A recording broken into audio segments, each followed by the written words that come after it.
Okay, so obviously members of Congress following the events of Shays' Rebellion decide to maybe take a look and revise the Articles of Confederation to revamp. And the first meeting is going to be a state level meeting in Annapolis. Only 5 of the 13 states attended. Please stop back there. Thanks.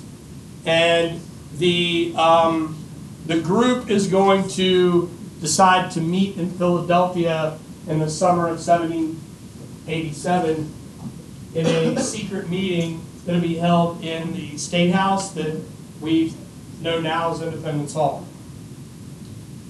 Everybody from Rhode Island showed up in May. Rhode Island doesn't get there until mid-June with their delegation. 55 delegates are going to meet to discuss revision on the Articles. Some of those that are in attendance: Alexander Hamilton of New York, Ben Franklin of Pennsylvania, George Washington of Virginia, James Madison of Virginia. Some of those that are not in attendance: Jefferson is in France as foreign minister for the U.S. Adams is U.S. minister to England. Sam Adams refuses to attend. Thomas Paine is on his way to France. He's going to get involved in what is going to be the looming French Revolution. It's about to jump off, not too far away from that, jumping off. John Hancock refuses to attend. And Patrick Henry refuses to attend and claims that he smells a rat. Why would a guy like Patrick Henry not be too keen on attending this convention? Yeah.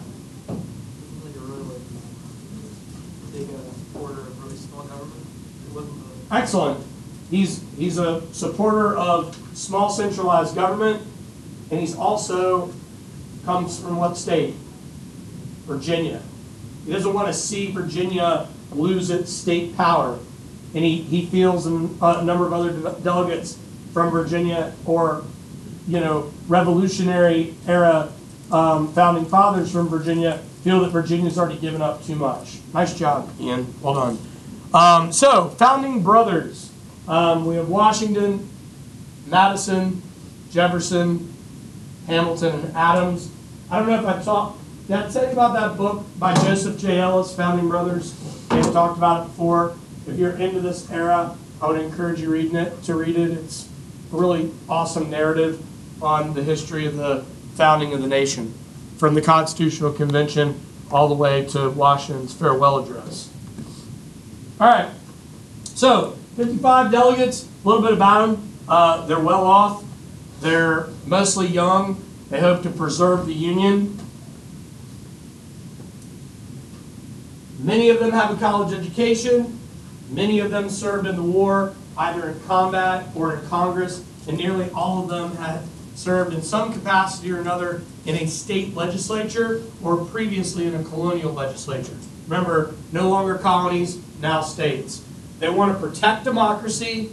They want to protect against the rabble, okay? They want to protect against these rebellions. They don't want everything that they've worked hard and fought for to all dissolve and fall apart, only to wind up as a colony or a province all over again. Virginia and their delegation, and even those who did not attend, don't want to see Virginia relinquish more power or more strength than it needs to, because it had already paid off its war debt, and Virginia was thriving in this era where other states weren't necessarily in the same situation. Washington is the glue that keeps this convention together, all right? He presides over, or is the chairman of the convention. Rarely takes part in any debate, kind of plays referee, especially referee for James Madison. James Madison is hot-headed and fiery in these debates, and Washington has to calm Madison down over the course of the summer when debating and supporting Madison's co-authored plan that we're going to talk about here momentarily.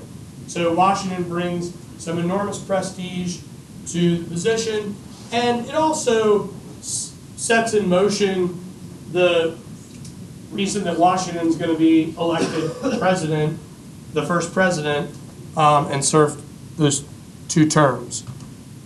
The ratification or the signing will occur on September 17, 1787, 42 of the 55 delegates, and ultimately ratification from state to state will occur over the course of the next couple years.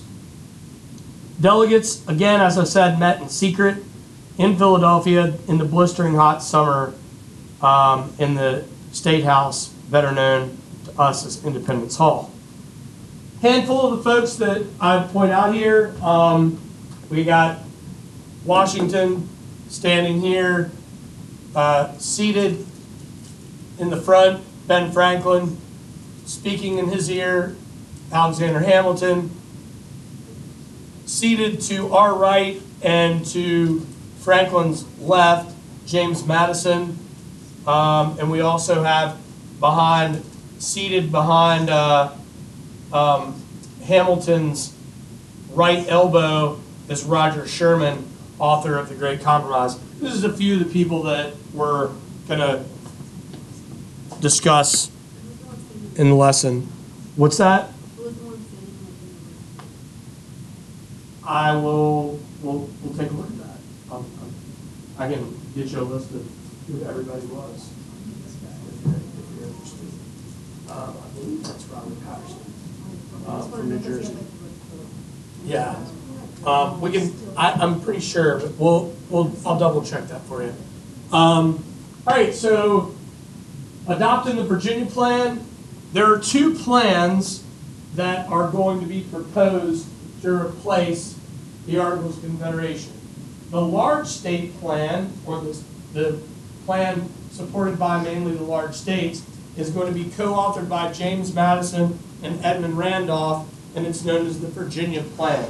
It's similar to what Virginia's government looked like and had already been framed to be. And it is 3 co-equal branches: a legislative lawmaking branch, an executive branch to carry out laws, and a judiciary branch to determine whether they were just. That's how Virginia's Constitution had been set. These aren't new ideas, right? Or we all remember the French philosopher Montesquieu, who preached the importance of checks and balances. Well, remember Madison and Randolph and Jefferson and Washington. These founding fathers were inspired by Enlightenment philosophers like Montesquieu, Thomas Hobbes, John Locke, right? So that's why we see a lot of those ideas intertwined and infused into our Declaration of Independence, and our state constitutions, and in the United States Constitution. In response, the opposing plan is the New Jersey plan. This is the plan that is offered up by William Patterson, who Kathia was asking about a second ago, of New Jersey. He is lobbying to keep much of the articles, but have the ability to tax, raise an army, and regulate commerce and trade. That still leaves quite a few weaknesses and vulnerabilities for the government. After weeks of debate between Madison and Patterson, the Congress, this convention of delegates, is going to determine that they're going to go with the Virginia Plan. But there's a problem. There's a sort of compromise that needs to be made between the Virginia Plan and the New Jersey Plan, and that is, how will people be represented in the legislative branch? Virginia and the large states are saying population all day long. With the smaller states like New Jersey and Rhode Island and Connecticut, and Delaware, they're wondering, well, wait, we don't have larger populations. We need to have what type of representation? Equal. Very good. We need to have equal representation. So this is what leads to compromises that we're going to discuss as part of putting the Constitution together. So here's Edmund Randolph and James Madison's Virginia plan. Legislative branch, Congress makes laws. Executive branch, President carries them out. Judicial branch, Supreme Court, evaluates laws and determines whether they're just or now constitutional after this is signed into law. We are going to look at a total of 4 compromises in relation to this Constitutional Convention. The first major compromise is the Great Compromise that's established by Roger Sherman of Connecticut. That guy's name sounds familiar, right? Roger Sherman. He was on the committee that helped write the Declaration of Independence. Roger Sherman is going to say, all right, why don't we let the large states have some equal representation and the small states have some equal representation and create checks and balances within Congress, within the legislative branch. And one of the guys that was really helpful in pushing forward this compromise is going to be Ben Franklin. And what this compromise looks like is the House of Representatives, the lower house, those people elected to Congress, they're going to be based off the state's population. So a state like Virginia would have more representatives in the House than a state like New Jersey or Rhode Island or Connecticut or Delaware. And I'm not talking about, in today's population, I'm talking about population in 1787. This also brings about a need for what? If you are counting your representatives by population, you're going to have what every 10 years? A census. Excellent. You're going to have a census. People are going to have to be accounted for, right? So the census is going to create this is a pretty big deal. We're going to talk about the census moving forward into our next lesson and the importance of the census moving forward in our nation's history. And I'm going to work to show you all how you can go back to read the census to get historical data. The Senate, regardless of the size of the population, whether you're Rhode Island, Delaware, Virginia, New York, it doesn't matter the size of your state. In the upper house, the Senate, all states have 2 senators. And those senators are going to be elected by who? You would think so. That would be the logical thing, right? I'm glad you said that. You would think they would be elected by the people. They're actually going to be elected by the House of Representatives, all the way until 1917. And the reason for that is the Founding Fathers didn't trust the people to elect the senators. The House in this great compromise of creating the House and the Senate was genius. It was brilliant. So Roger Sherman leaves behind a really solid legacy. Another important thing here, tax bills would start in the House. And something that we can talk about later is where different bills start, House or Senate. Talk about the Founding Fathers' lack of trust in the people. This is another compromise, the Electoral College. Our Founding Fathers did not trust the electorate. Keep in mind, only about a quarter of the population was literate. And most people didn't have the right to vote because they weren't white, they weren't male, they weren't 21 or over, and they didn't own land. All states still had landowning laws to vote. So the Electoral College was put in place, which was a group of appointed electors who were educated to vote for the president. This today is still one of the most controversial compromises that was put into the Constitution. Because we've already learned, we've already seen, and we're going to learn this year, that there are a number of different elections in U.S. history where a presidential candidate wins the majority of the popular vote, but loses the election because they get the magic electoral college numbers that they need. And, well, now it is, but not always, depending on, how many states are in the union. So, the electoral college, another compromise. The next compromise is one of the most racist and tragic compromises in American history. Keep in mind that this was a golden opportunity for the country to get rid of the institution of slavery. But also keep in mind that people did not want to give up their property.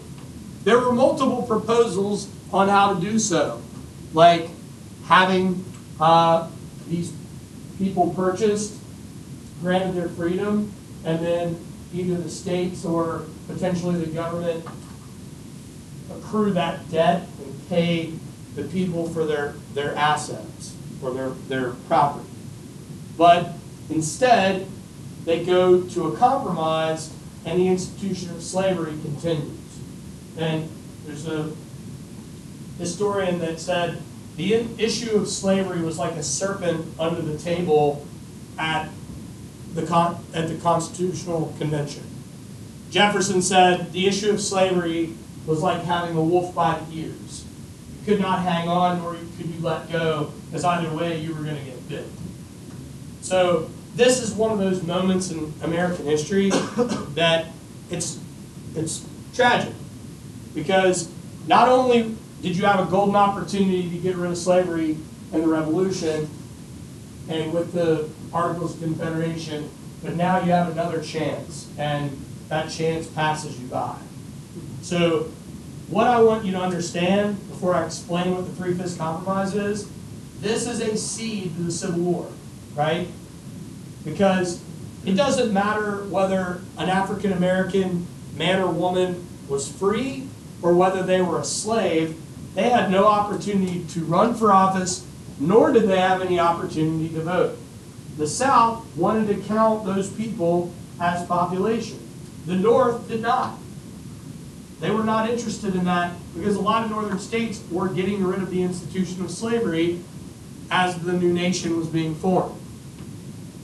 So to appease the South, to placate the South, they agree upon a 3/5 compromise, and they are going to table the issue of slavery, and they are going to outlaw the international slave trade in 1808.